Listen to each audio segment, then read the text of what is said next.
नमस्कार दोस्तों, मैं देवेंद्र पारिक एक बार फिर आपके साथ जीके बाई डी के चैनल पर। और दोस्तों, आज हम बड़ा ही महत्वपूर्ण टॉपिक पढ़ने जा रहे हैं, जैन धर्म के अनुयायी शासक। क्यों दोस्तों ये महत्वपूर्ण क्यों बताया मैंने? इसमें से एक प्रश्न पक्का आएगा। जो आज पढ़ाऊंगा उस टोटल वीडियो में से मैं गारंटी देता हूँ आपको, जब भी आप एग्जाम देके देख लेना, एक क्वेश्चन कन्फर्म आएगा।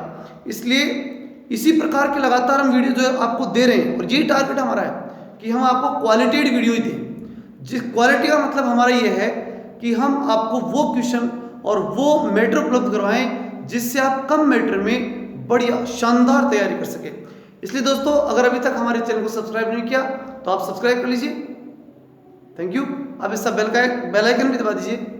धन्यवाद। चलते हैं पॉइंट की तरफ। पॉइंट है जैन धर्म के अनुयायी राजा।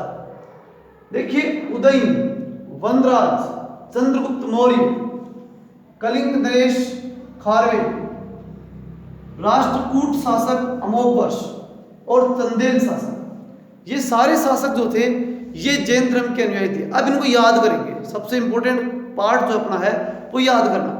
तो देखिए क्या है इसमें, उदयन यानी उदय हुआ। क्या उदय हुआ? चंद्रगुप्त मौर्य अर्थात चंद्रमा उदय हुआ। अगली चीज वनराज, उसकी वंदना की गई। तो चंद्रमा उदय हुआ और उसकी वंदना की गई। चंद्रगुप्त मौर्य, उदयन, वनराज। अब उसकी वंदना में कहीं ना कहीं कमी रह गई। तो कमी रह गई तो इसमें क्या हुआ कि कलिंग नरेश खारवे, उस चंद्रमा ने क्या किया? काली और खारी, ठीक है, बरसात की। ऐसे ध्यान रखना है, इसको जोड़ लेना, काली और खारी बरसात की, ठीक। और उससे क्या हुआ? राष्ट्रकूट। और यह बरसात का मैंने क्यों बताया भी आपको बरसात के बारे में कि अमोघ वर्ष, खूब ज्यादा क्या की, वर्ष यानी वर्षा, अमोघ यानी बहुत ज्यादा मात्रा में, अमोघ वर्ष बहुत ज्यादा मात्रा में, काली खारी बरसात की, अमोघ वर्ष यानी बहुत ज्यादा मात्रा में। और ज्यादा मात्रा में होने से क्या हुआ? राष्ट्र कुट गया। तो राष्ट्रकूट शासक अमोघ वर्ष। अब ये सारा काम किसने किया? चंद्रमा ने। तो इतनी देर तो लोगों ने चंद्रमा बताया, अब उसे क्या कहने लग गए? चंदेल कहने लग गए। तो एक बार वापस देख लीजिए फटाफट। चंद्रगुप्त यानी चंद्रमा उदय हुआ, उसकी वंदना की। वंदना में कमी रहने से काली और खारी वर्षा यानी अमोघ वर्ष वर्षा की, और सब सारे राष्ट्र को उस वर्षा से कूट दिया। कूट दिया मतलब नुकसान हो गया। अब उसके बाद उन्होंने चंद्रमा को क्या कहने लगे लोग? चंदेल कहने लग गए। ये याद रखने की ट्रिक है। ये कहाँ से हुई? ये घटना कहाँ पर हुई? जैन मंदिर में हुई। ऐसे याद रख लेना। कहाँ हुई? जैन मंदिर के अंदर से ये घटना हुई, ठीक। अब चलते हैं बनाइए जैन धर्म का केंद्र मथुरा। दोस्तों ये बात बहुत ही इंपॉर्टेंट है कि मथुरा कला का संबंध कहाँ से है। तो मथुरा कला का संबंध जैन धर्म से है। और ये बात जैन धर्म के कला केंद्र से भी स्पष्ट हो रही है कि ये कला का जो केंद्र था वो कहाँ था। तो मथुरा जो है वो जैन धर्म का प्रमुख कला केंद्र था। अगली चीज है महावीर स्वामी की मृत्यु। इसको पढ़ने से पहले थोड़ा ये इंपॉर्टेंट चीज अपन देखते हैं। जैन धर्म की जो मंदिर और मूर्ति है, इसमें से दोस्तों एक क्वेश्चन कन्फर्म आएगा, इसलिए इसको ध्यान से देखना। श्रवण बेलगोला ये पड़ता है कर्नाटक में 10वीं शताब्दी के अंदर। मतलब श्रवण जो है वो नाटक करने सुबह 10 बजे पहुंचा, ठीक है। गोमतेश्वर की मूर्ति, और किसका नाटक किया उसने? गोमती का नाटक किया। तो श्रवण नाटक करने 10 बजे पहुंचा, वहां जाकर के गोमती का क्या किया उसने? नाटक किया। मतलब गोमतेश्वर की मूर्ति। और गोमतेश्वर जैन को ही कहते हैं, महावीर स्वामी को या उनके जो अनुयायी हैं, सॉरी महावीर स्वामी को ही कहेंगे अपन। तो महावीर स्वामी को क्या कहा गया?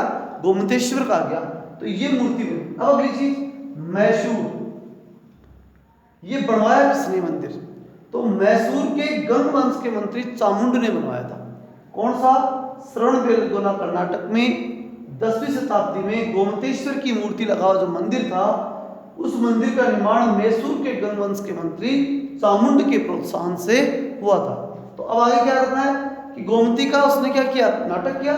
फिर मैसूर, मशहूर गंगवंश यानी गंगा नदी, मशहूर गंगा नदी के किनारे चामुंडा माता का जो मंदिर था वहां पर जाकर के ये नाटक उसने किया। तो वापस देख लीजिए, श्रवण नाटक करने 10 बजे गया और वहां गोमती का या गाय का जो है उसने क्या किया, नाटक किया। मशहूर हुआ वो कहां पर, गंगा नदी के किनारे जो कि चामुंडा माता का मंदिर था, वहां जाकर के उसने नाटक किया और मशहूर हो गया। अब अगली चीज आती है खजुराहो में चंदेल। तो खजुराहो यानी खजूर का पेड़, उसके ऊपर कौन, चंद्रमा। तो चंद्रमा की रोशनी से जो खजूर के अंदर से आ रही थी, खजूर के वृक्ष में से आ रही थी, और फिर वो खजूर के वृक्ष के मध्य से आ रही है, और किसके ऊपर पड़ रही है, जैन मंदिर के ऊपर पड़ रही है। तो खजुराहो के जैन मंदिरों का निर्माण भी किसने करवाया, चंदेल शासकों ने करवाया। फिर हम देखें कि जैन तीर्थंकर जो है उनकी जीवनी, जैन तीर्थंकरों की जीवनी जो है वो किसने लिखी और कहाँ लिखी। तो भद्रबाहु ने कल्पसूत्र नामक किताब के अंदर जैन तीर्थंकरों की जीवनी लिखी। फिर हम देखते हैं अब अंतिम चीज जो है वह है महावीर स्वामी की मृत्यु। तो महावीर स्वामी की मृत्यु जो है वो 72 वर्ष में, कब हुई, 72 वर्ष की अवस्था में 468 ईसा पूर्व में। मतलब ये हुआ कि महावीर स्वामी जब मरे तब उन्होंने इतनी ख्याति प्राप्त कर ली थी, मरे तब कि बहुत बेहतर स्थिति में थे। 72 वर्ष कम नहीं होता है जीने के लिए, बेहतर स्थिति में थे। चौका लगा दिया था उसने, उन्होंने अपनी लाइफ का छक्का लगा दिया था, चौका छक्का, और ठाठ से जी रहे थे। ठीक है, पाव भाजी खा रहे थे, पाव पूड़ी खा रहे थे। ठीक है, कहां पर, बिहार में। तो क्या था, 72 वर्ष की अवस्था में 468 ईसा पूर्व में पावापुरी बिहार के अंदर इनकी मृत्यु हुई। मल्लराज स्वस्तिपाल का राज दरबार था, इनका जो राज दरबार था वो किसका राज दरबार था, मल्लराज स्वस्तिपाल का राज दरबार था। अर्थात ये इतने ठाठ से जिए कि लास्ट में मल्ल युद्ध करते हुए, मल्ल युद्ध यानी कुश्ती लड़ते हुए और सृष्टि का पालन करते हुए जो है वो निर्वाण को प्राप्त कर गए। इस प्रकार दोस्तों जैन धर्म कंप्लीट होता है। कल से अपन बौद्ध धर्म की तरफ चलेंगे, लेकिन इसके लिए भी अभी तक आपने हमारे चैनल को सब्सक्राइब नहीं किया है तो सब्सक्राइब कर लीजिए। जय हिंद, जय भारत।